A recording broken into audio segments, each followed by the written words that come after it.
새벽 5시 반 휴대폰 알람이 울리기도 전에 나는 눈을 떴습니다. 몸이 먼저 기억하는 시간이었죠. 30년 넘게 남의 부엌에서 일해온 몸은 이미 시계보다 정확했어요. 인천 만수동 반지하 원룸에서 일어나 찬물로 세수를 하고 어제 밤 빨아놓은 작업복을 입었습니다. 검은색 긴팔 티셔츠에 방수 앞치마, 그리고 미끄럼 방지 단화까지. 이 차림새로 벌써 몇 해째 장례식장을 드나들고 있었어요. 오늘은 두 팀이라고 했나? 혼잣말을 중얼거리며 가방에 여분의 고무장갑과 수건을 챙겼습니다. 장례식장 일은 예측이 안 돼요. 갑자기 조문객이 몰리면 설거지부터 상차림까지 손이 부족해지거든요. 오전 6시 인천 지하철 1호선 간석오거리역에서 내려 걸어서 10분. 만수동 종합장례식장 후문 앞에는 벌써 다른 아주머니들이 모여 있었습니다. 박 여사님, 어서 오세요. 조 매니저가 손을 흔들며 다가왔어요. 40대 중반의 그는 이 일을 한 지 10년이 넘었고 장례식장 구석구석을 손바닥 들여다보듯 알고 있는 사람이었습니다. 오늘 좀 복잡할 것 같아요. 어동 2호실이 큰 상가라서요. 큰 상가요? 회장님이신가 봐요. 조문객도 많고 화환도 벌써 입구를 다 막을 정도로 와 있어요. 근데 이상한 게 상가 쪽에서 조용히 해달라고 당부하시더라고요. 나는 고개를 끄덕였습니다. 간혹 그런 집이 있었어요. 큰 상을 당했지만 조용히 치르고 싶어 하는 가족들 말이에요. 후문을 지나 직원용 통로로 들어서니 이미 분주한 아침이 시작되고 있었습니다. 장례식장 특유의 냄새가 코를 찔렀어요. 국화향과 향 냄새, 그리고 지하 주방에서 올라오는 음식 냄새가 섞인 그 공기 말이에요. 박 여사님은 오늘 어동 담당이에요. 근데 특별히 주의할 게 있어요. 조 매니저가 목소리를 낮췄습니다. 상가 쪽에서 음식 준비할 때 소음 최소화해 달라고 하셨어요. 그래서 오늘은 육개장 보온만 하고 반찬은 미리 다 준비해서 조용히 세팅만 하는 걸로요. 나는 작업 지시서를 받아들고 지하 주방으로 내려갔습니다. 벌써 다른 조리원들이 와서 국물을 끓이고 있었어요. 대형 가스레인지 위에 올려진 스테인리스 냄비에서 김이 모락모락 올라오고 있었습니다. 언니, 오늘 어동 반찬 미리 다 해놨어요. 도토리 묵무침이랑 콩나물 무침, 오징어 젓갈까지요. 김조리사가 말했습니다. 50대 후반의 그녀는 이곳에서 나보다 먼저 일을 시작한 선배였어요. 고마워요. 그럼 저는 상차림만 하면 되겠네요. 대형 스테인리스 반찬통에 준비된 밑반찬들을 확인했습니다. 도토리묵은 적당한 크기로 썰어져 있었고 콩나물 무침은 참기름 향이 은은하게 났어요. 오징어 젓갈은 빨간 고춧가루와 함께 버무려져 있었습니다. 모두 장례식장 단골 메뉴들이었죠. 육개장도 맛을 봤습니다. 진한 소고기 국물에 고사리와 나물이 적당히 들어가 있었어요. 간도 맞고 온도도 적당했습니다. 그럼 올라가서 세팅 시작할게요. 반찬통과 국자, 그리고 보온통을 손수레에 실어 1층으로 올라갔습니다. 엘리베이터 문이 열리자 로비의 풍경이 눈에 들어왔어요. 정말 큰 상가였습니다. 로비 전체가 하얀 국화와 노란 국화로 가득했어요. 화환의 수만 대략 세어봐도 50개는 넘어 보였습니다. 삼가 고인의 명복을 빕니다라고 적힌 리본들이 바람에 살랑살랑 흔들리고 있었죠. 조문객들은 아직 많지 않았지만 벌써 정장을 차려입은 사람들이 몇 명 보였습니다. 나이 지긋한 할아버지부터 양복을 꼿꼿이 차려입은 중년 남성들까지 분위기가 예사롭지 않았어요. 어동으로 향하는 복도를 걸으며 나는 문득 이상한 기분이 들었습니다. 왜인지 모르겠지만 오늘따라 가슴이 두근거렸어요. 그냥 큰 상가라서 긴장되는 건가 싶기도 했지만 그것만으로는 설명이 안 되는 묘한 예감 같은 것이었습니다. 어동 2호실 앞에 도착했을 때 나는 잠시 멈춰 섰습니다. 문이 살짝 열려 있었고 안에서는 조용한 대화 소리가 들려왔어요. 형님이 마지막까지 조용히 가시길 원하셨으니까요. 그래도 이렇게 많은 분들이 오실 줄은 몰랐네요. 형님 인맥이 워낙 넓으셨잖아요. 하지만 가족 장례로 치르자고 하셨으니까 우리도 그렇게 해야죠. 나는 조심스럽게 문을 두드렸습니다. 음식 준비하러 왔습니다. 아, 네. 들어오세요. 문을 열고 들어서는 순간 나는 먼저 향 냄새에 압도되었습니다. 진한 백단향이 실내를 가득 채우고 있었어요. 그리고 조용한 분위기. 다른 장례식장과는 확실히 달랐습니다. 실내는 넓었습니다. 조문객들이 앉을 수 있는 의자가 대략 50개 정도 놓여 있었고 한쪽에는 가족들이 앉을 수 있는 별도의 공간이 마련되어 있었어요.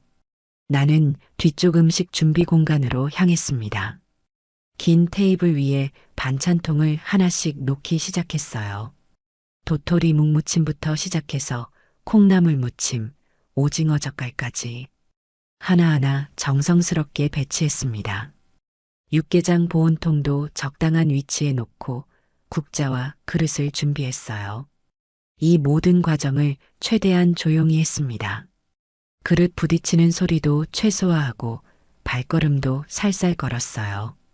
반찬 준비가 끝나갈 무렵 나는 물컵을 정리하려고 앞쪽으로 다가갔습니다. 조문객들이 물을 마실 수 있도록 정수기 옆에 종이컵을 놓아두려고 했거든요. 그때였습니다. 정수기 앞에서 종이컵을 정리하던 나는 자연스럽게 고개를 들었어요. 그리고 재단 쪽을 바라보게 되었습니다. 처음에는 그냥 훑어보는 정도였어요. 영정사진이 어떤 분인지, 화환들이 어떻게 배치되어 있는지 확인하는 차원에서 말이에요. 하지만 영정사진에 시선이 머무는 순간 나는 완전히 얼어붙었습니다. 검은 나비 넥타이를 맨 정장 차림의 남자. 희끗희끗한 머리카락이 깔끔하게 빗어져 있고 미소도 울음도 없는 단정한 표정. 그리고 그 눈빛. 그 눈빛을 나는 알고 있었습니다. 아니, 알고 있다는 표현은 부족했어요. 그 눈빛은 내 인생에서 가장 사랑했고 동시에 가장 저주했던 눈빛이었습니다. 홍진태, 내 손에서 종이컵이 우수수 떨어졌습니다. 하얀 종이컵들이 바닥에 굴러다니는 소리가 조용한 실내에 크게 울렸어요. 괜찮으세요? 누군가가 다가와서 물었지만 나는 대답할 수 없었습니다. 입술이 바짝 말라 있었고 목구멍에는 뭔가가 막힌 것 같았어요. 그 사람이었습니다. 정말 그 사람이었어요. 1987년 내가 20살이던 해에 만났던 그 남자. 돈 벌어올게라는 말만 남기고 사라졌던 그 사람.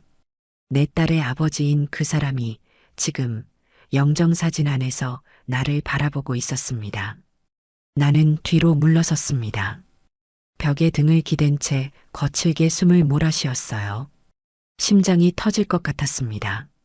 어떻게 이럴 수가 있지? 머릿속이 하얗게 변했습니다. 그동안 그 사람에 대해 생각하지 않으려고 얼마나 애썼는데, 그 이름을 지우려고 얼마나 노력했는데, 그런데 지금 하필 내가 일하러 온 이 장례식장에서 그 사람의 영정사진과 마주하게 되다니. 여사님, 정말 괜찮으세요? 얼굴이 너무 하얗게 돼서요. 가족 중 한 명으로 보이는 중년 여성이 걱정스럽게 물었습니다. 아, 네, 괜찮습니다. 잠깐 어지러워서요. 가까스로 말을 했지만 목소리는 떨리고 있었어요. 물 한 잔 드실래요? 아니에요. 괜찮습니다. 나는 떨어진 종이컵들을 주워 담으며 그 자리를 피했습니다. 뒷마당으로 이어지는 문을 열고 밖으로 나갔어요. 차가운 바람이 얼굴을 때렸습니다. 11월의 쌀쌀한 공기가 폐로 들어오면서 조금씩 정신이 돌아왔어요. 나는 뒷마당 벤치에 주저앉았습니다. 홍진태, 정말 홍진태였어. 그 이름을 속으로 되뇌는 것만으로도 가슴이 미어졌습니다. 36년.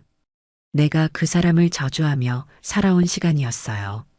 매일 밤 잠들기 전에 그 사람을 원망했고, 아이를 키우며 힘들 때마다 그 사람을 탓했습니다. 왜 나를 버렸을까? 왜 아무 말도 없이 사라진 걸까? 그런 질문들이 내 인생을 괴롭혔어요. 답 없는 질문들이 내 마음을 파먹고 있었습니다. 그런데 지금 그 사람이 죽어서 영정사진이 되어 내 앞에 나타났다는 게 믿어지지 않았어요. 나는 손으로 얼굴을 감쌌습니다. 눈물이 흐르는지 비가 내리는지 구분할 수 없었어요. 이제 어떻게 하지? 어떻게 해야 하지? 그때 누군가가 뒷마당으로 나오는 소리가 들렸습니다. 나는 얼른 눈물을 닦고 일어섰어요. 엄마. 그 목소리를 듣는 순간 나는 또 한 번 얼어붙었습니다. 박수진, 내 딸이었습니다. 검은 정장을 입고 머리를 단정하게 묶은 채 내게 다가오고 있었어요. 그런데 그 표정이 이상했습니다. 마치 나를 여기서 만날 줄 알고 있었다는 듯한 표정이었거든요. 수진아, 너는 왜 여기에? 엄마, 여기서 일하는 거였구나. 딸의 대답이 또 한 번 나를 혼란스럽게 했습니다. 무슨 뜻일까요? 마치 자기도 여기에 올 이유가 있다는 듯한 말투였어요. 수진아, 설마. 내가 말을 하려는 순간 딸이 고개를 끄덕였습니다. 엄마, 우리 얘기해야 할 게 있어. 그 말을 듣는 순간 나는 다리에 힘이 빠지는 걸 느꼈습니다. 무언가 엄청난 일이 벌어지고 있다는 걸 직감했어요. 하지만 그때는 아직 몰랐습니다. 이것이 시작에 불과하다는 것을, 36년 동안 묻어두었던 진실이 오늘 이 장례식장에서 모두 드러나게 될 거라는 것을 말이에요. 뒷마당 벤치에 앉아 딸과 마주한 채 나는 시간이 거꾸로 흘러가는 것 같은 기분이었습니다. 36년 전 그 모든 것이 시작되었던 그때로 말이에요. 엄마, 우리 조용한 데 가서 얘기하자. 수진이가 조심스럽게 말했습니다. 하지만 나는 당장 그 자리에서 일어날 수가 없었어요. 다리에 힘이 빠져 있었거든요. 수진아, 너는 어떻게 여기를? 엄마, 일단 앉아 있어. 내가 설명할게. 딸이 내 옆에 앉으면서 나는 문득 딸의 옷차림이 눈에 들어왔습니다. 검은색 정장이었는데 천이 고급스러워 보였어요. 그리고 목에 걸린 진주 목걸이, 손목에 시계까지. 평소 딸이 입던 옷과는 확연히 달랐습니다. 수진아, 너 그 옷. 엄마, 그것부터 얘기하기엔 너무 복잡해. 일단 들어봐. 나는 고개를 끄덕였지만 마음 한편으로는 벌써 불안했어요. 무언가 내가 모르는 일들이 벌어지고 있다는 게 느껴졌거든요. 그때 갑자기 36년 전의 기억이 파도처럼 밀려왔습니다. 1985년 3월 순천역. 19살의 나는 손에 쥔 종이 한 장만 믿고 기차에 올랐습니다. 거기엔 서울 강서구 주소와 갈비탕집 조리보조 구함이라는 글씨가 적혀 있었어요. 복내야, 서울 가면 돈 많이 벌 수 있다고 하던데? 같은 동네 언니가 해준 말이었습니다. 하지만 막상 서울역에 내려서니 무서웠어요. 사람들은 모두 바삐 걸어가고 내가 어디로 가야 할지 아무도 관심 없어 보였거든요. 지하철을 3번이나 갈아타서 겨우 찾아간 갈비탕집. 신토부리 갈비탕이라는 간판이 걸린 작은 가게였습니다. 아, 순천에서 온 애구나? 그래, 일 많이 해봤어? 사장 아주머니는 40대 후반으로 보였고 입에서 담배 냄새가 났어요. 아니요. 처음이에요. 처음? 그럼 더 열심히 해야지. 여기서는 설거지부터 시작해서 배달까지 다 해야 해. 그날부터 내 새로운 인생이 시작되었습니다. 새벽 5시에 일어나서 가게 청소부터 시작했어요. 바닥을 닦고 테이블을 정리하고 그릇을 씻었습니다. 손이 트고 갈라져도 참았어요. 순천으로 돌아갈 수는 없었거든요. 하루 일당은 2만 원이었습니다. 그 돈으로 월세 10만 원짜리 고시원에서 살았어요. 방은 창문도 없는 지하였고 화장실은 공용이었습니다. 그렇게 혼자 버티며 살던 어느 날이었습니다. 1985년 6월 사장님, 식자재 왔습니다. 가게 문을 열고 들어온 남자의 목소리가 유난히 밝았어요. 나는 설거지를 하다가 고개를 돌려 그를 바라봤습니다. 키가 크고 앞머리를 깔끔하게 내린 남자였어요. 나이는 20살 초반으로 보였고 웃는 모습이 어딘가 친근했습니다. 안녕하세요. 그가 나한테 인사를 건넸을 때 나는 얼굴이 빨갛게 달아올랐어요. 서울에 온 뒤로 누군가가 나한테 그렇게 다정하게 말을 건넨 건 처음이었거든요. 아, 네, 안녕하세요. 순천 사람이죠? 말씨가 그래요. 어떻게 아세요? 저도 전라도 사람이거든요. 광주 출신이에요. 반가워요. 그렇게 홍진태와 처음 만났습니다. 처음엔 일주일에 2번 정도 가게에 식자재를 납품하러 왔어요. 올 때마다 나한테 말을 걸었고 나는 그 시간이 기다려졌습니다. 오늘 일 힘들었어? 괜찮아요. 거짓말. 손 봐요. 상처투성이잖아. 어느 날 그가 내 손을 잡고 상처를 들여다보며 말했습니다. 그때 내 심장이 쿵쾅거렸어요. 밴드 발라줄까? 아니에요. 괜찮아요. 괜찮을 리 없어. 잠깐만. 그는 자기 트럭에서 구급상자를 가져와서 내 손에 밴드를 발라줬습니다. 그 따뜻한 손길에 나는 울컥했어요. 서울에 온 뒤로 누군가가 나를 이렇게 세심하게 챙겨준 적이 없었거든요. 1985년 8월, 오늘 일 끝나고 시간 있어? 왜요? 라면이라도 같이 먹자. 혼자 먹으면 심심하잖아. 그렇게 시작된 우리의 만남. 처음엔 가게 근처 분식점에서 라면을 먹었고, 그 다음엔 중국집에서 짜장면을 먹었어요. 진태는 말이 많은 사람이었습니다. 자기 꿈에 대해서도 자주 얘기했어요. 저는 나중에 제대로 된 사업을 할 거야. 무슨 사업요? 식자재 유통 말고 아예 식당을 차리는 거야. 큰 식당 말고 가족이 운영하는 따뜻한 곳으로. 가족이요? 네, 복래 씨랑 나랑. 나중에 가족이 되면 좋겠어. 그 말을 들었을 때 내 얼굴이 화끈거렸습니다. 하지만 마음 한편으론 따뜻했어요. 처음으로 누군가가 나와 함께할 미래를 그려준다고 하니까요. 1985년 겨울, 그 고시원 너무 추워. 제가 사는 원룸으로 와. 그게 무슨 말이에요? 걱정하지 마. 방이 2개야. 복래 씨는 안방 쓰고 나는 거실에서 잘게. 사실 나도 그 지하 고시원이 너무 춥고 습했어요. 겨울이 되니까 곰팡이까지 피어났거든요. 진태 씨가 사는 곳은 2층 원룸이었는데 햇볕이 잘 들어오는 따뜻한 곳이었어요.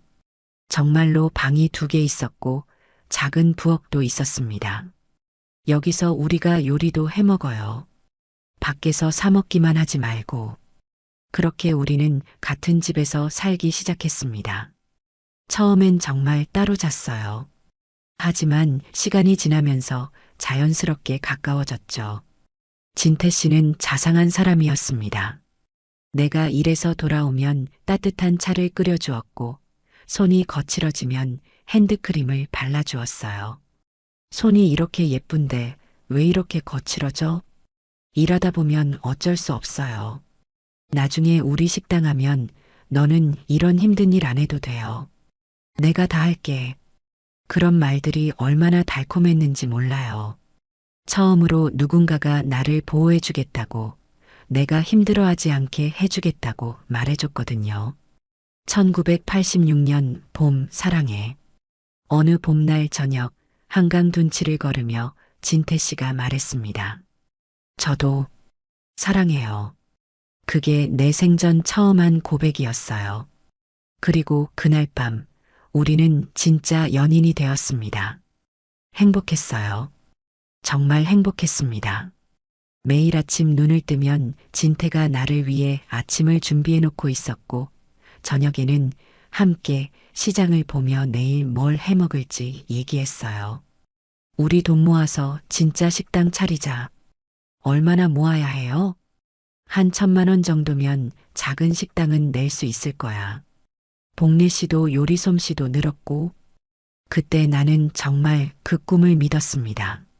진태 씨와 함께라면 뭐든 할 수 있을 것 같았어요.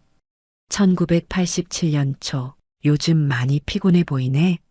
좀 그런 것 같아요. 몸도 무겁고, 사실 생리가 2달째 없었어요. 그리고 아침마다 속이 메스꺼렸습니다. 처음엔 스트레스인 줄 알았는데 점점 심해졌어요. 병원에 가봐. 괜찮을 거예요. 하지만 결국 병원에 갔습니다. 그리고 그곳에서 들은 말. 임신 7주차시네요.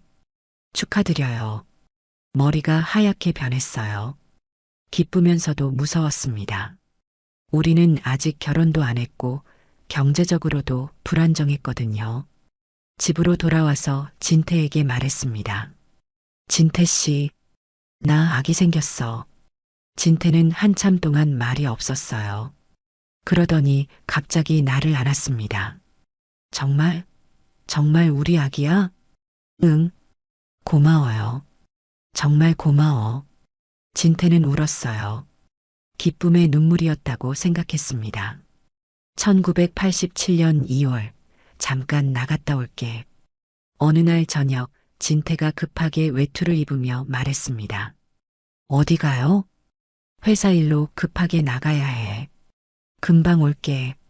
그런데 그날 밤 진태는 돌아오지 않았어요. 다음 날도, 그 다음 날도. 진태 씨, 어디 있어? 연락해. 전화를 걸어도 받지 않았습니다. 일주일이 지나서야 진태가 돌아왔어요. 하지만 그의 모습은 완전히 달라져 있었습니다. 어디 있었어요? 왜 연락도 안 하고? 미안해. 정말 미안해. 그의 목소리가 떨리고 있었어요. 무슨 일이에요? 잠깐 어디 좀 다녀올게. 또요? 어디를 가는데요? 돈을 좀 벌어야 해. 아기도 생겼고 책임을 져야 하잖아. 그런 거면 여기서도 할 수 있잖아요. 아니야. 큰 돈을 벌어야 해. 너랑 아기가 힘들지 않게. 그날 밤 진태는 짐을 쌌습니다. 많지 않은 옷가지와 개인적인 물건들을 가방에 넣었어요. 금방 돌아올게. 정말 금방. 얼마나 가 있을 건데요? 안. 3달. 길어도 반년이면 돌아올게. 그리고 다음 날 새벽 진태는 사라졌습니다. 엄마. 딸의 목소리에 나는 현실로 돌아왔습니다. 언제부터인지 눈물이 뺨을 타고 흘러내리고 있었어요. 엄마, 괜찮아? 응, 괜찮아. 나는 손등으로 눈물을 닦았습니다. 엄마, 그때 얘기 다 알고 있어. 뭐? 아빠가 그 사람이 왜 떠났는지도 알고 있어. 딸의 말에 나는 또다시 얼어붙었습니다. 어떻게 알고 있다는 걸까요? 수진아, 너 무슨 말을? 엄마, 그 사람 회사 일로 도망간 거 맞아. 근데 엄마가 생각하는 것과는 좀 달라. 나는 딸을 바라봤습니다. 그 순간 느꼈어요. 내가 모르는 진실이 아직 많이 남아있다는 것을. 그리고 그 진실들이 오늘 이 장례식장에서 모두 밝혀질 거라는 것을 말이에요. 수진아, 정확히 뭘 알고 있다는 거야? 딸을 바라보며 물었지만 수진이는 대답 대신 시계를 확인했습니다. 엄마, 조금만 기다려. 지금 장례식 진행 중이라 나가야 해. 뭐? 엄마는 여기 있어. 나 일 끝나고 다시 와서 얘기할게. 딸이 일어서려는 순간 나는 딸의 손목을 잡았습니다. 수진아, 내가 거기 왜 들어가야 하는데? 딸은 잠시 머뭇거리더니 작은 목소리로 말했습니다. 엄마, 나는 여기서 일하는 게 아니야. 그럼 나는 가족이야. 그 말을 듣는 순간 나는 딸의 손을 놓쳤습니다. 가족? 무슨 말인지 이해할 수 없었어요. 수진아, 무슨. 하지만 딸은 벌써 장례식장 안으로 들어가고 있었습니다. 나는 그 뒤를 따라 조심스럽게 어동복도로 향했어요. 오후 2시 복도 끝에서 몰래 어동 2호실을 들여다봤을 때 나는 눈을 의심했습니다. 조문객들이 가득했어요. 대략 30명은 넘어 보였습니다. 모두 고급 정장을 입고 있었고 손에는 명품 가방을 들고 있었어요. 이런 조문객들은 보통 대기업 임원급이나 정치인 장례에서나 볼 수 있는 사람들이었습니다. 그런데 더 놀라운 건 그 사람들이 내 딸 수진이를 대하는 태도였어요. 수진 양, 아버님 마지막 길 정말 조용하게 잘 보내드렸네요. 고생 많으셨어요. 회장님께서 평소 수진 양 자랑을 많이 하셨는데 상속 관련해서는 걱정하지 마세요. 변호사님이 다 정리해 주실 거예요. 상속? 회장님? 나는 귀를 의심했습니다. 내 딸을 두고 하는 말이 맞나 싶어서요. 그때 조문객 중 한 명이 수진이에게 다가가서 봉투를 건넸습니다. 수진 사장님, 이건 아버님이 생전에 부탁하신 서류예요. 사장님? 내 딸을 사장님이라고 부른다고? 나는 벽에 등을 기대고 숨을 고르려 했지만 심장이 너무 빨리 뛰어서 숨이 제대로 쉬어지지 않았어요. 사모님께는 언제 말씀드릴 예정이세요? 아직 좀 더 기다려 보려고요. 수진이의 대답이 들렸습니다. 사모님? 그게 설마 나를 말하는 건가요?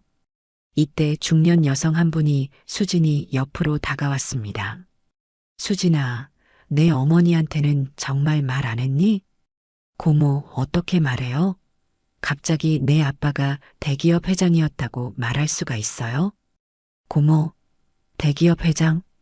나는 다리에서 힘이 빠지는 걸 느꼈습니다. 복도 벽에 붙어서 간신히 몸을 지탱했어요.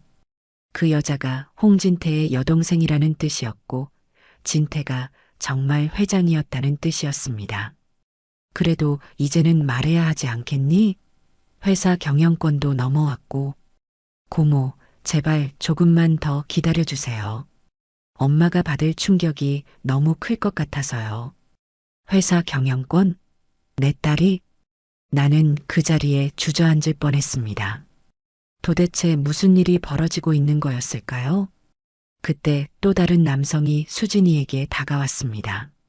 수진 사장님, 내일 긴급 이사회 참석하실 수 있으신가요? 네, 참석하겠습니다. 그럼 회장님 추도식 일정도 논의해야 하고 신규 사업 계획도 보고 드려야 할 것들이 있어서요. 알겠습니다. 변호사님하고 상의해서 일정 잡겠습니다. 내 딸이 이사회에 참석한다고? 신규 사업 계획을 받는다고? 나는 머릿속이 하얗게 변하는 걸 느꼈습니다. 다음 날 새벽 조문 시간이 끝나고 영정사진을 차에 모시는 시간이 되었습니다. 나는 여전히 복도에 숨어서 모든 걸 지켜보고 있었어요.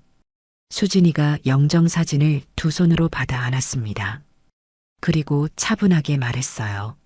아버지, 이제 편히 쉬세요. 아버지라고 불렀습니다. 내 딸이 그 사람을 아버지라고. 그때 장례식장 직원이 수진이에게 다가왔습니다. 사장님, 화장장으로 출발하시겠습니까? 네, 출발하겠습니다. 리무진 준비되어 있습니다. 리무진? 나는 밖으로 나가서 확인해 봤습니다. 정말로 검은색 고급 세단이 장례식장 앞에 서 있었어요. 운전기사까지 대기하고 있었습니다. 수진이가 그 차에 타는 걸 보면서 나는 현실 감각을 잃었습니다. 내가 아는 딸이 아니었어요. 완전히 다른 사람 같았습니다. 오후 6시 발인이 끝나고 해가 질 무렵 수진이가 장례식장으로 돌아왔습니다. 나는 뒷마당 벤치에 앉아서 계속 기다리고 있었어요. 엄마, 많이 기다렸지? 딸이 내 앞에 앉았습니다. 하지만 나는 딸을 바라볼 수가 없었어요. 수진아, 엄마 미안해. 뭐가 미안해? 모든 걸 숨긴 것이 미안해. 나는 고개를 들어 딸을 바라봤습니다. 딸의 눈에도 눈물이 맺혀 있었어요. 수진아, 처음부터 다시 말해봐. 나는 아무것도 모르겠어. 딸은 한숨을 깊게 쉬더니 입을 열었습니다. 엄마, 6년 전이었어. 내가 컨설팅 회사에서 일할 때. 응. 한 회사에서 경영 컨설팅을 의뢰했는데 그 회사가 수진푸드였어. 수진푸드? 내 딸 이름과 같은 회사? 처음엔 우연인 줄 알았어. 그런데 회사 회장님을 만나는 순간 딸의 목소리가 떨렸습니다. 그분이 나를 보더니 갑자기 울기 시작하는 거야. 울었다고? 응. 그러면서 내 이름을 알더라고. 생년월일도 출생지도 심지어 엄마 이름까지. 나는 말문이 막혔습니다. 그래서 어떻게 됐는데? 처음엔 나도 무서웠어. 하지만 그분이 말씀하시는데 딸이 잠시 말을 멈췄습니다. 뭐라고 했는데? 자기가 내 아버지라고 했어. 그 말을 듣는 순간 나는 가슴이 무너지는 걸 느꼈습니다. 그래서 처음엔 믿지 않았어. 그런데 DNA 검사까지 해보자고 하더라고. 결과는 99.9% 일치했어.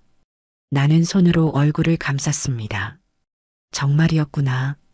진태가 살아있었고 내 딸과 만났던 거구나. 수진아, 그런데 왜 6년 동안 엄마한테 말 안 했어? 엄마, 그건 좀 복잡해. 뭐가 복잡해?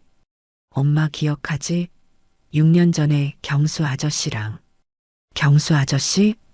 응. 그때 엄마 정말 행복해 보였어. 재혼 얘기까지 나왔잖아. 나는 가슴이 뜨끔했다. 경수 씨. 정말 오랜만에 듣는 이름이었다. 그런데 아빠가 그때 엄마를 지켜보고 있었대. 뭐? 엄마가 경수 아저씨랑 카페에서 커피 마시는 것도 보고 같이 영화 보러 가는 것도 봤대. 그래서 못 나타났대. 엄마가 드디어 행복을 찾았는데 자기가 나타나서 그 행복을 망칠 수는 없다고. 나는 눈물이 날 것 같았다. 수진아, 경수 아저씨는? 응, 알아. 교통사고로 돌아가셨잖아. 3개월 전에. 그럼 그 사람은? 아빠는 그 소식 듣고 완전히 무너졌대. 엄마를 또 혼자 두게 됐다고. 자기 때문에 엄마 인생이 또 꼬인 것 같다고. 딸의 말에 나는 복잡한 감정이 들었습니다.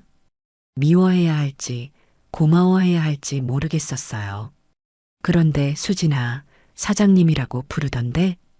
딸이 고개를 끄덕였습니다. 아빠가 그분이 회사를 내 이름으로 키웠대. 수진푸드라고. 너 이름으로? 응. 수진이가 태명이었다면서. 그리고 3년 전부터 경영권을 조금씩 넘겨주기 시작했어. 나는 현실 감각을 잃었습니다. 내 딸이 대기업 사장이라니. 그럼 너는 지금 회장이야, 엄마. 수진푸드 회장? 회장? 내 딸이 회장이라고. 수진아, 그럼 너는 얼마나? 엄마, 그건 중요하지 않아. 아니야, 중요해. 말해봐. 딸이 주저하더니 작은 목소리로 말했습니다. 회사 가치가 대략 1,000억 정도 돼. 1,000억? 나는 그 숫자를 이해할 수 없었습니다. 내가 평생 벌어도 만질 수 없는 돈이었어요. 그럼 너는 지금? 응, 엄마. 나는 백만장자야. 아니, 그보다 훨씬 많아. 백만장자. 내 딸이 백만장자였다니. 그런데 왜 나한테 말 안 했어? 엄마, 어떻게 말해? 갑자기 내가 부자가 됐다고? 아빠를 만나고 있다고? 나는 딸의 말을 들으면서 서러움이 밀려왔습니다. 내가 평생 고생해서 키운 딸이 나도 모르는 사이에 이렇게 큰 부자가 되어 있었다니. 수진아, 그럼 너는 나를. 엄마, 딸이 갑자기 내 손을 잡았습니다. 엄마, 나는 엄마가 자랑스러워. 이 모든 걸 가져도 엄마만큼 훌륭한 사람은 없어. 딸의 눈에서 눈물이 흘러내렸습니다. 엄마가 나를 키워준 게 있으니까 내가 이 모든 걸 감당할 수 있는 거야. 나도 울었습니다. 기쁨인지 슬픔인지 모를 눈물이었어요. 내 딸이 백만장자 상속녀가 되어 있었지만 여전히 내 딸이었습니다. 하지만 아직 끝이 아니었어요. 더 큰 진실이 남아 있었거든요. 엄마, 아직 할 얘기가 더 있어. 더? 응. 아빠가 그 사람이 왜 엄마를 떠났는지에 대한 진짜 이유. 딸이 가방에서 봉투 하나를 꺼냈습니다. 이건 아버지가 마지막에 남긴 편지야. 엄마한테 전해달라고 했어. 편지. 홍진태가 나한테 남긴 마지막 편지. 나는 떨리는 손으로 그 봉투를 받았습니다. 손에 쥐어진 봉투는 생각보다 두꺼웠습니다. 진태의 마지막 편지. 36년 동안 기다렸던, 그리고 동시에 가장 받기 싫었던 그 편지였어요. 나는 봉투를 뜯었습니다. 안에는 손으로 쓴 편지 3장과 회사 서류 몇 장이 들어 있었어요. 첫 번째 편지지를 펼치는 순간 눈에 익은 글씨체가 보였습니다. 조금 떨리긴 했지만 분명히 진태 씨의 글씨였어요. 홍진태의 편지, 첫 번째 장. 복래야, 이 편지를 내가 읽고 있다면 나는 이미 이 세상에 없을 거야. 수진이한테 부탁해서 전해주는 이 편지가 내가 너한테 할 수 있는 마지막 말이 될 것 같아. 먼저 미안하다는 말부터 하고 싶어. 36년 동안 너를 혼자 두고 수진이를 혼자 키우게 한 것. 용서받을 수 없는 일이라는 걸 안다. 하지만 복래야, 나는 널 버린 게 아니었어. 나는 편지를 읽다가 멈췄습니다. 가슴이 터질 것 같았어요. 엄마, 괜찮아? 응. 계속 읽어볼게. 1987년 2월 18일, 너한테 아기가 생겼다고 들었던 그날이 내 인생의 가장 행복한 날이었어. 정말이야. 너와 함께 가정을 꾸릴 수 있다는 생각에 하늘을 날 것 같았어. 하지만 바로 그 다음 날 내 인생이 완전히 바뀌었어. 회사에서 급하게 호출이 왔어. 사장이 나를 개별적으로 만나자고 했지. 가보니까 사장실에 낯선 남자들이 앉아 있었어. 나중에 안 일이지만 그들은 검찰 수사관들이었어. 홍진태 씨, 비자금 조성건으로 조사를 받으셔야 합니다. 나는 처음엔 무슨 말인지 몰랐어. 비자금? 내가 뭘 했다는 거야? 그런데 사장이 말하더라고. 진태야, 미안하다. 회사를 살리려면 누군가는 책임을 져야 한다. 나는 편지를 읽으면서 손이 떨렸습니다. 이런 일이 있었다고? 복래야, 그때서야 알았어. 내가 서명한 서류들이 모두 비자금 조성에 사용되고 있었다는 걸. 물론 사장이 시켜서 서명했던 거였어. 나는 단순히 납품 계약서에 서명하는 줄 알았는데 실제로는 유령회사를 통한 돈 세탁 서류였던 거야. 내가 회사를 믿고 시키는 대로 했던 일들이 모두 범죄였어. 홍진태 씨, 이대로 가면 5년은 들어가야 합니다. 사장이 매수한 수사관이 말했어. 5년. 그 말을 듣는 순간 머리가 하얘졌어. 그때 사장이 다시 말했어. 진태야, 방법이 하나 있다. 해외로 피하는 거야. 내가 도와줄 테니까 이 3년만 버텨라. 그러면 공소시효도 지나고 그때 돌아와서 다시 시작하면 돼. 나는 거절했어. 너랑 수진이를 두고 어떻게 도망갈 수 있겠어? 하지만 사장이 말하더라고. 그럼 내 여자친구는 어떻게 할 거야? 범죄자의 아이를 가진 여자로 살게 할 거야? 나는 편지를 읽다가 울컥했습니다. 그래서 떠난 거였구나. 복래야, 그때 내가 얼마나 괴로웠는지 몰라. 너한테 진실을 말하고 싶었지만 말할 수가 없었어.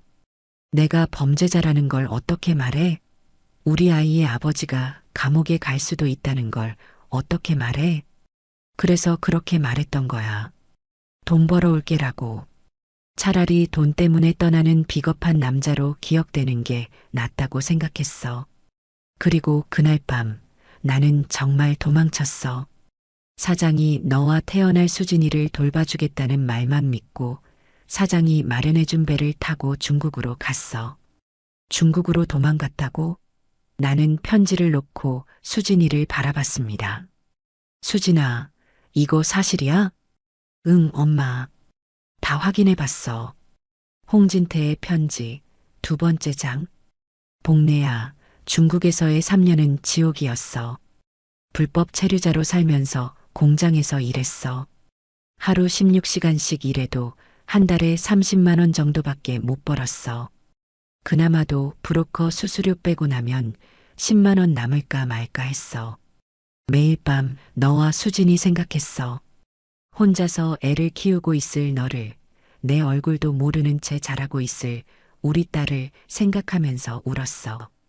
돌아가고 싶었어. 수천 번, 수만 번 돌아가고 싶었어. 하지만 돌아갈 수 없었어. 아직 수사가 끝나지 않았고, 내가 돌아가면 너한테까지 피해가 갈 수 있었으니까. 그러다가 3년 후, 1990년에야 겨우 한국으로 돌아올 수 있었어. 하지만 너를 찾을 수 없었어. 서울에 있던 집은 이미 다른 사람이 살고 있었고, 갈비탕 집도 문을 닫았더라고. 너와 태어날 아이를 돕겠다던 사장을 수소문해 봤지만 감쪽같이 사라졌어. 몇 달 동안 너를 찾아다녔어. 하지만 아무도 너의 소식을 모르더라고. 1990년. 그때 나는 수진이를 데리고 인천으로 이사 온 뒤였어요. 서울에서 더 이상 버틸 수 없어서 말이에요. 복래야, 그때 난 결심했어. 차라리 죽은 사람으로 살겠다고. 너한테는 내가 죽은 사람이니까 나도 죽은 사람으로 살겠다고. 하지만 포기할 수는 없었어. 언젠가는 너와 수진이를 찾아서 제대로 된 사과를 하고 싶었거든. 그래서 돈을 벌기 시작했어. 정말 미친 듯이 일했어. 중국에서 배운 제조업 노하우로 작은 식자재 공장을 차렸어. 처음엔 정말 작았어. 직원 3명으로 시작한 작은 공장이었지. 하지만 죽을 것처럼 일했어. 하루 20시간씩 일하면서 사업을 키웠어. 왜 그렇게 일했을까? 너와 수진이한테 떳떳하게 나타날 수 있을 정도로 성공하고 싶었거든. 그리고 회사 이름을 수진푸드로 지었어. 내가 만날 수 없는 딸의 태명 이름으로. 수진푸드, 내 딸 이름으로 회사를 만들었다니. 10년이 지나니까 회사가 제법 커졌어. 직원도 100명이 넘었고 매출도 100억이 넘었어. 그때부터 본격적으로 너를 찾기 시작했어. 사설탐정까지 고용해서. 그리고 2005년 드디어 너를 찾았어. 인천 만수동에서 혼자 살고 있다는 걸 알았어. 수진이는 대학생이 되어 있었고 몇 번이나 너를 보러 갔어. 멀리서, 정말 멀리서 너를 지켜봤어. 시장에서 일하는 너를, 딸과 함께 저녁을 먹는 너를, 혼자서 빨래를 널고 있는 너를. 갈 때마다 울었어. 내가 얼마나 나쁜 놈인지 깨달았거든. 하지만 다가갈 수가 없었어. 내가 나타나면 너의 평화로운 일상이 깨질 것 같았어. 2005년에 이미 나를 찾았다고? 나는 소름이 돋았습니다. 너가 나를 어떻게 생각할까 두려웠어. 수진아, 이것도 사실이야? 응, 엄마.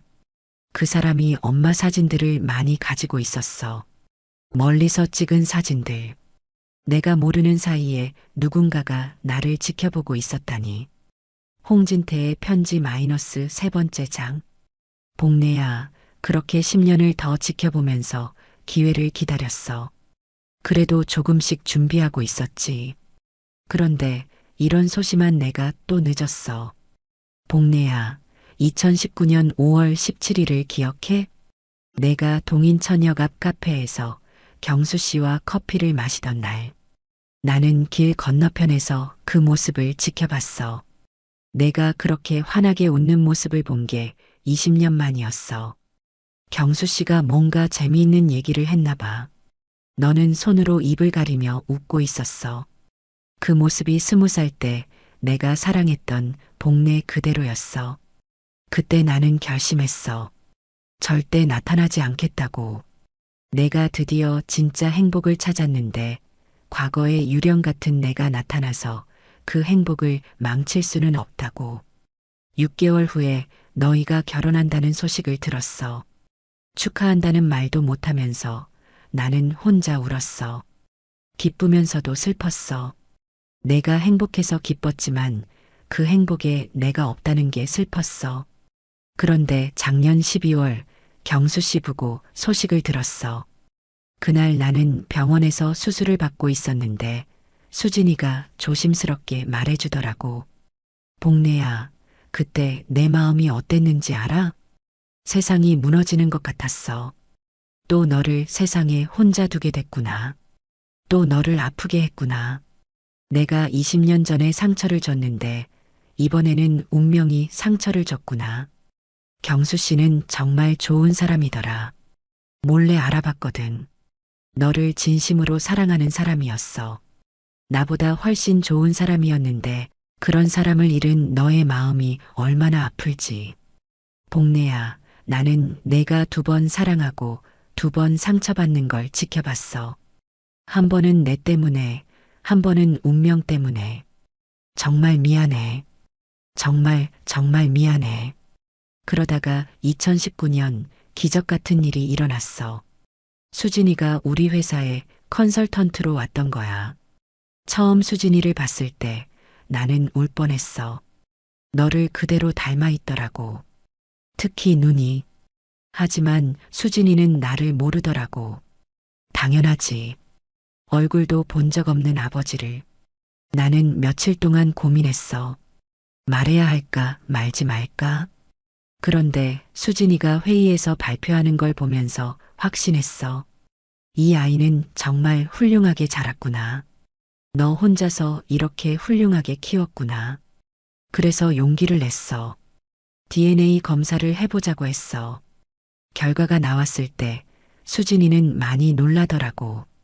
하지만 금방 받아들였어. 정말 대견했어. 그런데 수진이가 첫 번째로 한 질문이 뭔지 알아?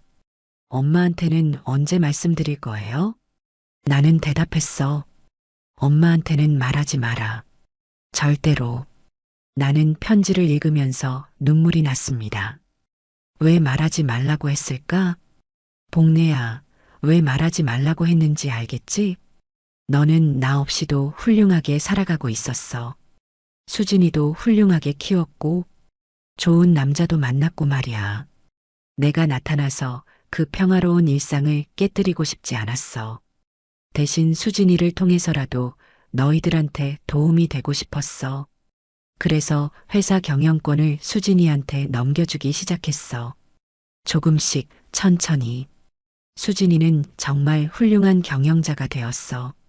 나보다 훨씬 똑똑하더라고. 그리고 수진이가 번 첫 월급으로 뭘 했는지 알아? 너한테 옷을 사줬더라고. 새 겨울 코트를. 그 얘기를 듣고 나는 며칠 동안 울었어. 내가 하지 못한 일을 수진이가 하고 있구나 싶어서.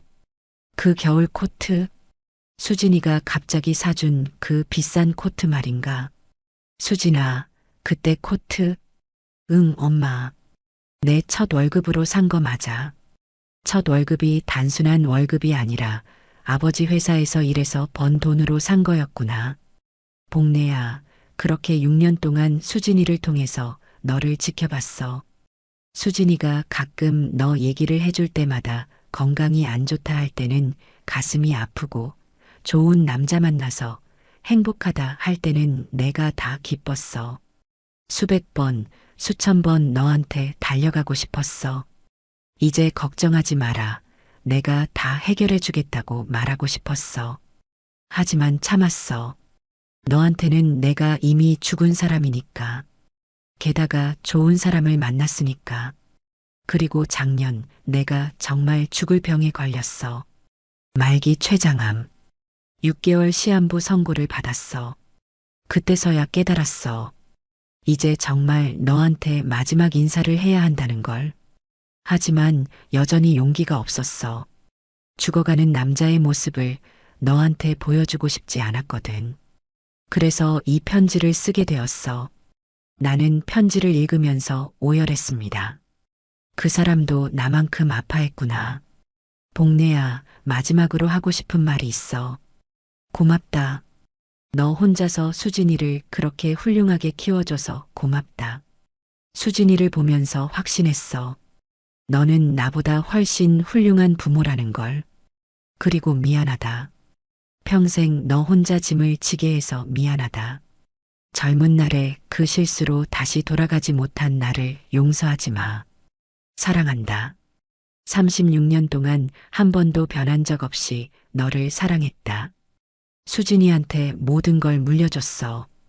회사도 재산도 모든 걸. 이제 너는 절대 힘들게 살지 마. 그리고 가끔은, 아주 가끔은 나를 그리워해줘. 항상 너를 사랑했던 홍진태가. 편지가 끝났습니다. 나는 편지를 가슴에 안고 펑펑 울었어요. 36년 동안의 오해가 풀리는 순간이었습니다. 그 사람도 나만큼 아파했구나. 나만큼 그리워했구나. 엄마. 수진이가 내 어깨를 감쌌습니다. 엄마, 이제 알겠지? 그 사람이 얼마나 엄마를 사랑했는지. 나는 고개를 끄덕였습니다. 이제야 알겠었어요. 홍진태는 나를 버린 게 아니라 나를 지키려고 떠난 거였구나. 그리고 평생 나를 그리워하며 살았구나. 하지만 아직 울음이 멈추지 않았어요. 너무 늦었다는 생각 때문이었습니다. 이제야 진실을 알았는데 그 사람은 이미 이 세상에 없었으니까요. 편지를 다 읽고 나서 나는 한참 동안 말을 할 수 없었습니다. 눈물이 계속 흘러서 목소리가 나오지 않았어요. 수진이는 조용히 내 곁에 앉아서 기다려 주었습니다. 가끔 내 등을 토닥여 주면서 말이에요. 엄마, 괜찮아? 한참 후에야 나는 고개를 들었습니다. 수진아, 정말 모든 게 사실이야? 응, 엄마. 다 사실이야. 그럼 너는 정말. 응, 나는 이제 수진푸드 회장이야. 그리고 그 회사는 엄마 이름으로도 돼 있어. 내 이름으로? 딸이 가방에서 서류 한 장을 꺼냈습니다.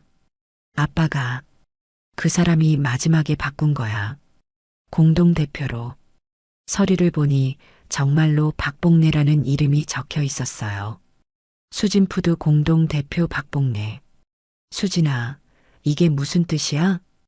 엄마도 이제 회장이야. 나랑 같이. 회장? 나도? 수진아, 나는 그런 거 할 줄 몰라. 엄마 안 해도 돼. 그냥 이름만 올려놓은 거야. 대신 매달 생활비가 들어올 거야. 얼마나? 한 달에 1,000만 원 정도? 1,000만 원. 내가 몇 개월을 일해야 벌 수 있는 돈이 매달 들어온다고? 수진아, 그건 너무 많아. 엄마, 그것도 전체에서 보면 아주 작은 돈이야. 걱정하지 마. 나는 현실 감각을 잃었습니다. 어제까지만 해도 하루 일당 10만 원을 받으며 살았는데 갑자기 한 달에 1,000만 원이라니. 저녁 7시 집으로 돌아가는 길. 엄마, 내가 차로 데려다 줄게. 아니야, 지하철 타고 갈게. 엄마, 이제 지하철 안 타도 돼. 딸이 주차장으로 나를 이끌었습니다. 거기에는 검은색 고급 세단이 서 있었어요. 수진아, 이 차 너 것이야? 응. 회사 차지만 내가 쓰는 거야. 차에 타는 순간 나는 또 한 번 놀랐습니다. 가죽 시트의 부드러움, 조용한 엔진 소리, 그리고 운전석의 각종 버튼들. 수진아, 이 차 얼마야? 엄마, 그런 거 신경 쓰지 마. 이제 우리 형편에 이런 차 정도는 아무것도 아니야. 우리 형편? 나도 이제 부자라는 뜻인가? 차 안에서 딸과 이런저런 얘기를 나누면서 집까지 왔습니다. 반지하 원룸 앞에 고급차가 서 있으니 이상한 풍경이었어요. 엄마, 이사하자. 뭐? 이제 이런 데서 살 이유 없잖아. 그동안은 나도 회사에 배우느라 개인적인 것에는 신경을 쓸 수 없었어요. 좋은 데로 이사하자. 수진아, 나는 여기가 편해. 엄마, 겨울에 너무 춥잖아. 그리고 습하고. 딸의 말이 맞았어요. 겨울에는 정말 춥고 습했거든요. 그래도 갑자기 이사하면 적응이 안 될 것 같아. 그럼 천천히 생각해봐. 아무 압박 주지 않을게. 그날 밤 혼자 있는 시간. 딸이 돌아간 후 나는 혼자 앉아서 오늘 일어난 모든 일들을 정리해 보려 했습니다. 아침에는 평범한 장례식장 하청 일꾼이었는데 저녁에는 대기업 공동회장이 되어 있었어요. 이런 일이 현실에서 일어날 수 있는 건가요? 홍진태의 편지를 다시 꺼내서 읽어봤습니다. 너 혼자서 수진이를 그렇게 훌륭하게 키워줘서 고맙다. 그 문장을 읽으면서 울컥했어요. 정말 혼자서 키웠거든요. 아무도 도와주지 않았어요. 수진이를 보면서 확신했어. 너는 나보다 훨씬 훌륭한 부모라는 걸. 훌륭한 부모라고. 내가? 사실 나는 항상 죄책감이 있었어요. 아버지 없이 키운 딸이 불쌍하다는 생각, 더 좋은 환경에서 키우지 못한 미안함. 하지만 지금 보니까 수진이는 정말 훌륭하게 자랐더라고요. 아버지가 회장이었다는 사실을 알면서도 자랑하지 않고 오히려 나를 걱정해주는 딸로 말이에요. 그때 문득 생각났습니다. 수진이가 대학생 때 아르바이트를 고집했던 일, 취업할 때 중소기업을 선택했던 일, 언제나 검소하게 살았던 일들. 아마도 그때부터 아버지와 연락하고 있었을 텐데도 절대로 그 돈에 의존하지 않았구나. 내가 정말 잘 키웠나 봅니다. 그날 밤 혼자 있으면서 생각했습니다. 경수 씨와 진태, 두 사람 모두 나를 사랑해줬던 사람들이었죠.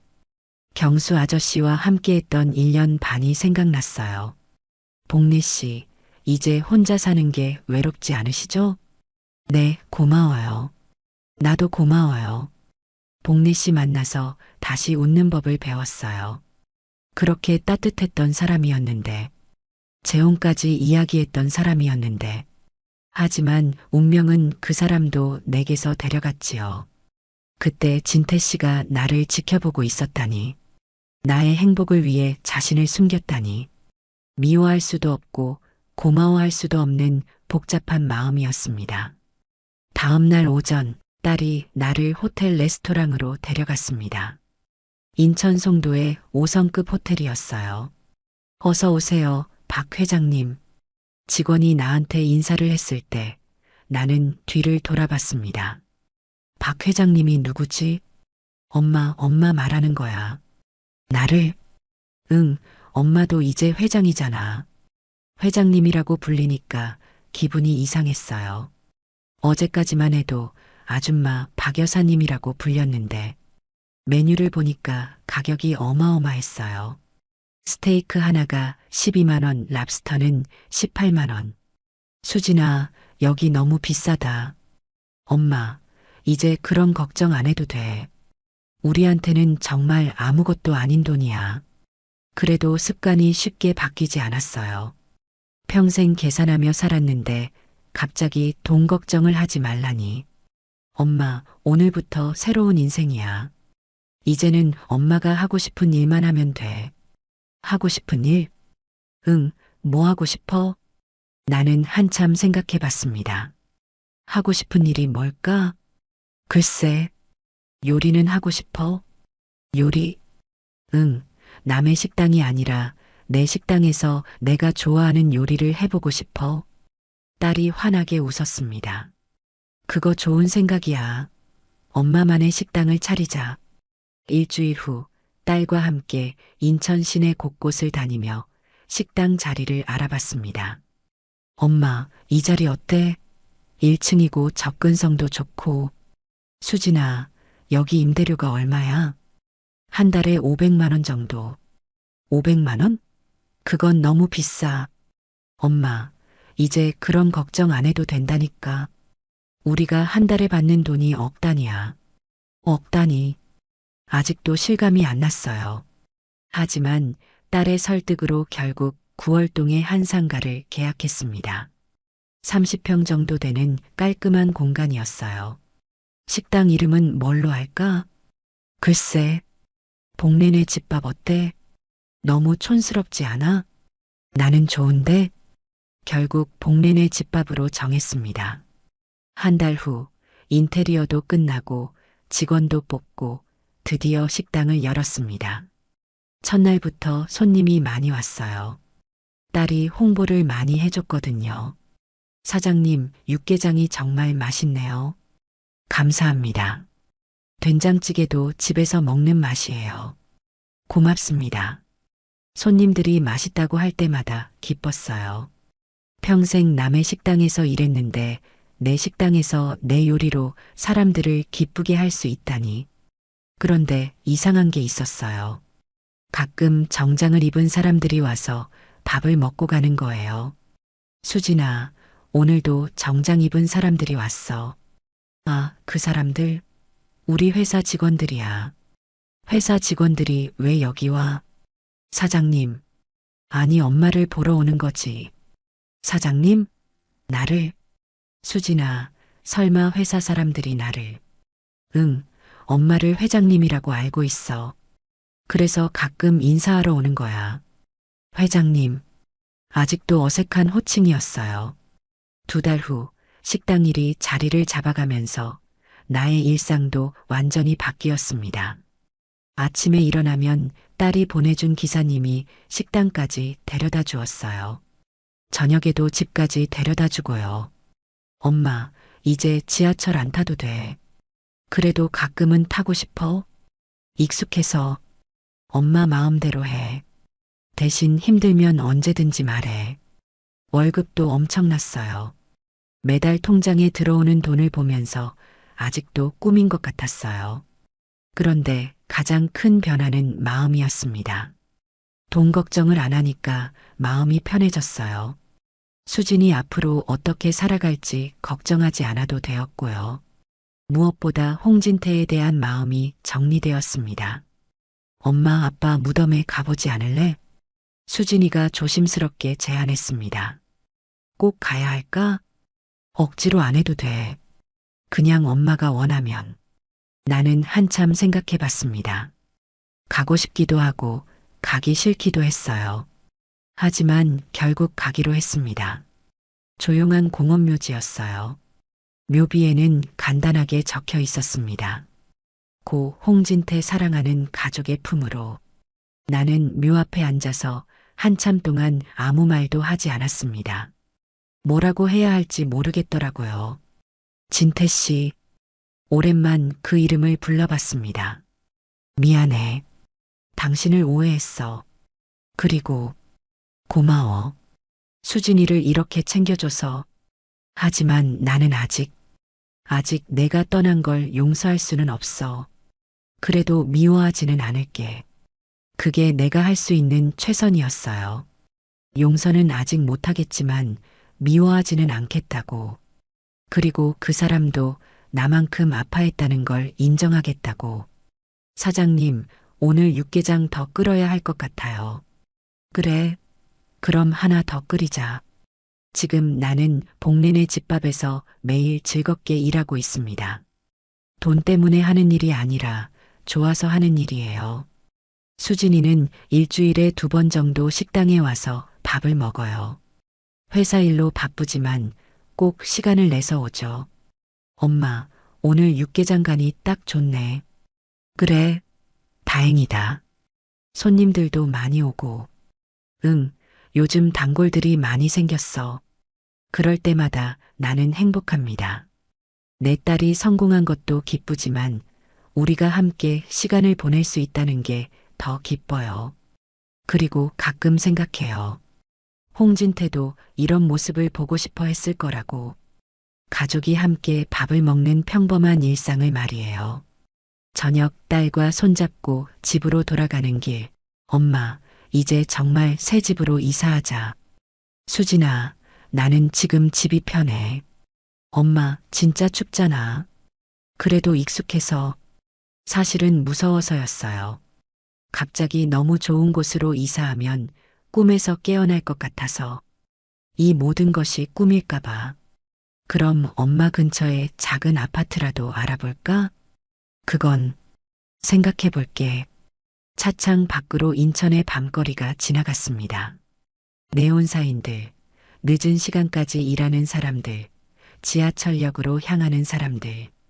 예전에 나도 저 사람들 중 하나였어요. 하지만 지금은 다릅니다. 홍진태가 남긴 사랑 때문에, 수진이가 물려받은 성공 때문에 나는 이제 다른 인생을 살고 있어요. 그 사람에게 감사해야 할까요? 아니면 여전히 원망해야 할까요? 아직 잘 모르겠어요. 하지만 한 가지는 확실합니다. 이제 나는 행복하다는 것. 그리고 그 행복을 딸과 함께 나누고 있다는 것. 그것만으로도 충분합니다. 1년 후, 봄. 벚꽃이 피는 4월, 복내내 집밥은 인천에서 꽤 유명한 맛집이 되었습니다. 사장님, 오늘도 예약 문의 전화가 많이 와요. 직원 미영이가 말했습니다. 20살 된 대학생인데 아르바이트를 하면서 나를 정말 잘 도와주었어요. 예약은 받지 말자. 그냥 오는 순서대로 받자. 네, 알겠습니다. 나는 예약을 받지 않았어요. 큰 돈을 많이 벌려고 식당을 하는 게 아니니까 굳이 복잡하게 할 필요가 없었거든요. 한 사람 한 사람 든든하게 먹이고 싶었습니다. 오전 11시 문을 열자마자 손님들이 들어왔습니다. 사장님, 된장찌개 하나요. 육개장하고 제육볶음 주세요. 여기 김치찌개 맛있다고 들었는데 하나 주세요. 바쁘긴 했지만 즐거웠어요. 내 손으로 만든 음식을 사람들이 맛있게 먹는 모습을 보는 게 이렇게 행복한 일인 줄 몰랐거든요. 점심시간이 지나고 오후 2시쯤 수진이가 식당에 들어왔습니다. 엄마, 바빴어? 응, 오늘도 손님이 많았어. 그래, 다행이다.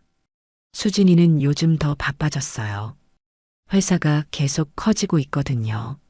하지만 일주일에 2번은 꼭 식당에 와서 밥을 먹었어요. 엄마, 오늘 특별한 손님이 온다고 했지?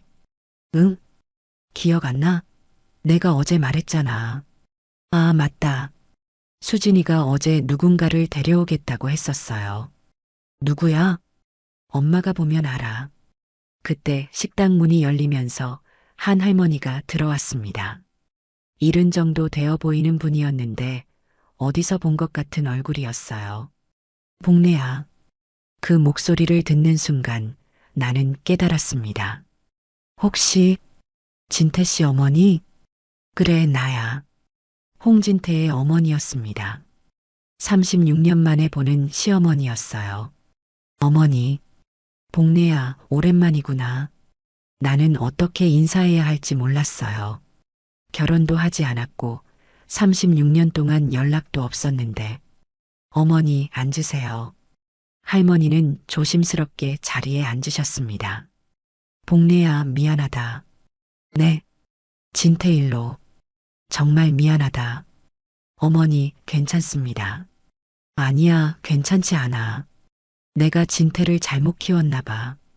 그래서 너한테 그런 상처를 줬나 봐. 그때는 나도 진태가 죽은 줄 알았어. 할머니의 눈에서 눈물이 흘렀습니다. 어머니, 복내야, 수진이 정말 잘 키웠더라. 너 혼자서 이렇게 훌륭하게. 고맙습니다. 진태가 죽기 전에 나한테 말했어. 세상에서 제일 훌륭한 사람이 복내라고. 자기는 복내한테 미안해서 죽겠다고. 할머니의 말을 들으면서 나도 울컥했어요. 어머니, 이제 다 지난 일이에요. 복내야, 나 이제 얼마 못 살 것 같아. 죽기 전에 너한테 꼭 하고 싶은 말이 있었어.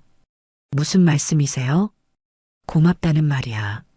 우리 진태를 사랑해줘서 고맙고, 수진이를 이렇게 잘 키워줘서 고맙다. 어머니, 그리고 미안하다는 말이야. 우리 진태가 너한테 상처 줘서 미안하다. 진태가 사라지고 내가 너무 매몰차게 해서 미안해. 나는 할머니의 손을 잡았습니다. 어머니, 이제 됐어요. 다 지난 일이에요. 그날 할머니와 수진이, 그리고 나는 함께 저녁을 먹었습니다. 할머니는 내 요리를 드시면서 계속 맛있다고 하셨어요. 복내야, 너 요리 정말 잘한다. 진태가 맨날 내 요리 얘기만 했어. 그랬나요? 응, 복내가 끓인 육개장이 제일 맛있다고. 죽기 전까지도 그 얘기만 했어. 육개장. 진태가 제일 좋아했던 음식이었어요. 여름, 어느 더운 날, 엄마, 더위 조심해. 응, 너도. 여름이 되니까 식당 일이 더 힘들어졌어요. 에어컨을 틀어도 주방은 여전히 더웠거든요. 그런데 이상한 게 있었어요. 더워도 힘들다는 생각이 안 들었어요. 예전에는 남의 식당에서 일할 때 여름만 되면 정말 죽을 맛이었는데 내 식당에서는 달랐어요. 사장님, 물 좀 주세요. 네, 잠깐만요. 손님에게 시원한 물을 드리면서 생각했어요. 같은 일을 해도 이렇게 다를 수 있구나. 돈을 위해서 하는 일과 좋아서 하는 일의 차이가 이렇게 클 줄 몰랐어요. 그때 문득 홍진태가 생각났습니다. 그 사람도 나와 수진이를 위해서 일했을 거예요. 돈을 위해서가 아니라 사랑하는 사람들을 위해서. 그렇게 생각하니까 그 사람을 조금 더 이해할 수 있을 것 같았어요. 가을, 추석 연휴. 엄마, 추석에 뭐 할 거야? 글쎄, 그냥 집에 있을까? 식당은 쉬고? 응, 사흘 정도 쉬려고. 추석 연휴에 식당을 쉬기로 했어요. 직원들도 고향에 가야 하고, 나도 좀 쉬고 싶었거든요. 엄마, 그럼 우리 여행 갈까? 여행? 응, 엄마 가고 싶은 데 있어? 나는 한참 생각해 봤습니다. 가고 싶은 곳이 있을까? 순천에 가보고 싶어? 순천? 응, 내가 태어난 곳. 오래간만에 가보고 싶어? 그렇게 수진이와 함께 순천으로 여행을 갔습니다. 기차를 타고 가면서 창밖을 바라보니까 40년 전 20살에 서울로 올라갈 때가 생각났어요. 그때는 꿈에 부풀어 있었는데 지금은 많은 걸 경험한 후에 돌아가는 기분이었어요. 순천역에 내려서 옛날 집이 있던 동네로 가봤습니다. 많이 바뀌어 있었어요. 새로운 건물들이 들어서 있고 옛날 모습은 거의 찾을 수 없었어요. 엄마, 여기가 엄마 집이었어? 응, 저기 어디쯤. 정확한 위치는 기억나지 않았지만 분위기는 비슷했어요. 엄마는 여기서 어떤 아이였어? 글쎄, 그냥 평범한 아이였지. 공부도 못했고, 그래도 착한 아이였을 것 같은데? 왜? 지금도 착하잖아. 딸의 말에 웃음이 났어요. 순천에서 이틀을 보내면서 나는 많은 생각을 했습니다. 내 인생이 정말 많이 바뀌었구나. 20살에 꿈을 안고 서울로 올라갔다가 미혼모로 아이 낳으러 잠깐 왔을 때는 그렇게 죽고 싶더니 이제 40년 만에 성공한 사업가가 되어서 고향에 돌아왔으니까요. 물론 그 과정이 쉽지는 않았어요. 많이 힘들었고 많이 울었어요. 하지만 후회는 없었어요. 그 모든 과정이 있었기에 지금의 내가 있고 지금의 수진이가 있으니까요. 겨울 12월 엄마 추워. 괜찮아. 겨울이 되니까 식당에 따뜻한 음식을 찾는 손님들이 많아졌어요. 사장님, 김치찌개 하나요. 된장찌개도 하나 주세요. 여기 육개장 정말 맛있네요. 육개장. 그 말을 들을 때마다 홍진태가 생각났어요. 그 사람이 마지막까지 그리워했다는 내 육개장. 어느 날 밤 혼자서 육개장을 끓여봤어요. 특별한 이유는 없었어요. 그냥 끓이고 싶어서 국물을 한 숟갈 떠서 맛을 보면서 생각했어요. 진태 씨, 이 맛이 그렇게 그리웠니? 대답은 없었지만 왠지 그 사람이 옆에 있는 것 같은 기분이 들었어요. 미웠던 사람이었지만 이제는 그냥 옛날 사람이 된 것 같았어요. 사랑했던 사람, 미웠던 사람, 그리워했던 사람. 이제는 그냥 추억 속의 사람. 새해 첫날, 엄마 새해 복 많이 받아. 수진아, 너도. 새해 첫날 아침, 수진이가 식당에 와서 떡국을 끓여달라고 했어요. 엄마가 끓인 떡국을 새해 첫날에 먹어야 진짜 새해 같아. 그래, 응. 나는 정성스럽게 떡국을 끓였어요. 맑은 국물에 떡을 넣고 계란을 풀어 넣었어요. 맛있다. 다행이다. 떡국을 먹으면서 나는 지난 1년을 돌아봤습니다. 작년 이맘때만 해도 나는 장례식장에서 하청일을 하는 평범한 아줌마였어요. 그런데 지금은 대기업 공동회장이자 맛집 사장이 되어 있었어요. 인생이 이렇게 갑자기 바뀔 수 있구나. 엄마, 올해 계획 있어? 계획? 응, 하고 싶은 일 있어? 나는 한참 생각해 봤습니다. 글쎄, 그냥 지금처럼 살고 싶어. 지금처럼? 응, 식당 일하고, 너랑 가끔 밥 먹고, 그냥 평범하게. 그것도 좋은 계획이네. 평범하게. 그게 내가 원하는 거였어요. 돈이 많아져도, 지위가 높아져도, 그냥 평범하게 살고 싶었어요. 어느 봄날, 1년 반 후, 사장님, 오늘 신문에 저희 식당이 나왔어요. 미영이가 신문을 가져왔습니다. 인천의 숨은 맛집, 복례네 집밥. 와, 정말 나왔네. 신문에 내 사진도 실려 있었어요. 앞치마를 두른 채 국을 끓이고 있는 모습이었어요. 기자가 왔을 때 사진을 찍어간다고 했는데 정말 신문에 실렸네요. 엄마, 축하해. 수진이가 신문을 보더니 기뻐했어요. 별거 아닌데. 별거 아니긴. 엄마만의 식당이 이렇게 유명해진 거야. 유명해졌다고 해도 그냥 동네 식당이었어요. 하지만 나는 만족했어요. 크게 성공하지 않아도 사람들이 내 음식을 맛있게 먹어주는 것만으로도 충분했거든요. 그날 저녁 혼자서 식당 정리를 하면서 생각했어요. 내가 정말 행복하구나. 단순한 깨달음이었지만 확실한 깨달음이었어요. 돈이 많아서 행복한 게 아니라 하고 싶은 일을 하면서 사랑하는 사람과 함께 있어서 행복한 거였어요. 홍진태도 이런 행복을 원했을 거예요. 나와 수진이와 함께 소박하게 사는 그런 행복을. 하지만 그 사람은 그 행복을 위해 멀리 돌아가는 길을 선택했고 결국 돌아오지 못했어요.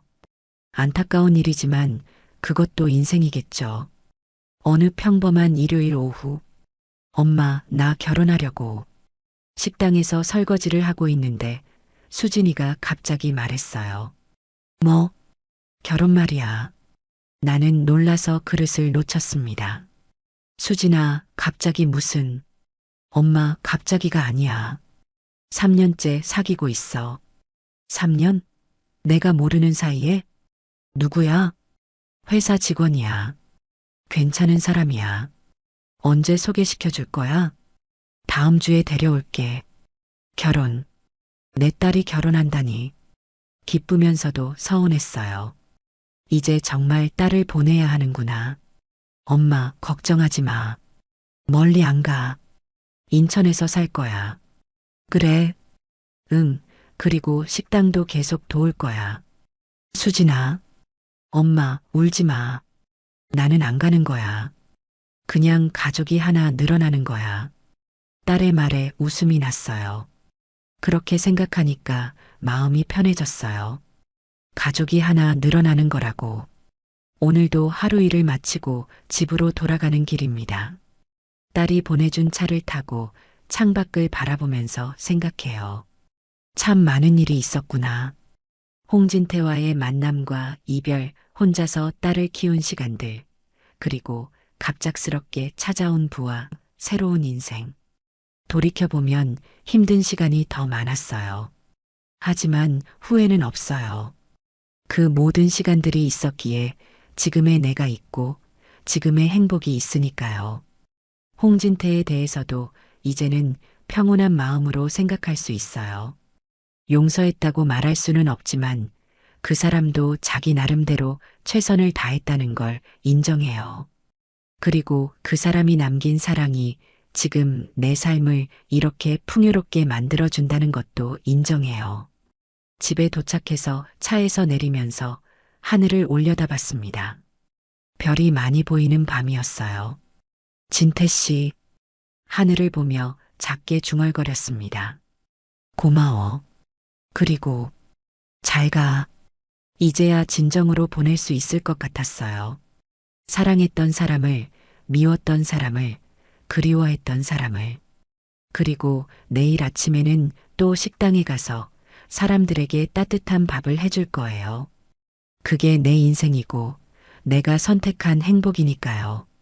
사랑은 때로는 함께하는 것으로, 때로는 떠나는 것으로 표현됩니다. 홍진태는 떠나는 것으로 사랑을 표현했고, 박복래는 기다리는 것으로 사랑을 표현했습니다. 그리고 박수진은 그 두 사람의 사랑을 이어주는 다리가 되었습니다. 때로는 가장 큰 사랑이 가장 큰 아픔으로 기억되기도 합니다. 하지만 시간이 지나고 나면 그 아픔조차도 사랑이었음을 깨닫게 됩니다. 장례식장에서 시작된 한 여자의 이야기는 이렇게 끝납니다. 하지만 그녀의 진짜 인생은 이제부터 시작입니다. 따뜻한 밥과 함께 사랑하는 사람들과 함께 말이죠. 오늘 이야기가 마음에 드셨다면 좋아요와 구독, 알람 설정 잊지 마세요. 또 이야기를 보시고 마음에 남은 장면이 있으셨다면 댓글로 나눠주세요. 선생님의 한마디가 또 다른 분께 깊은 울림이 될 수 있습니다. 채널 달달달 인생여행을 시청해 주셔서 늘 감사합니다. 건강이 최고예요. 하루 한번 운동 잊지 마세요.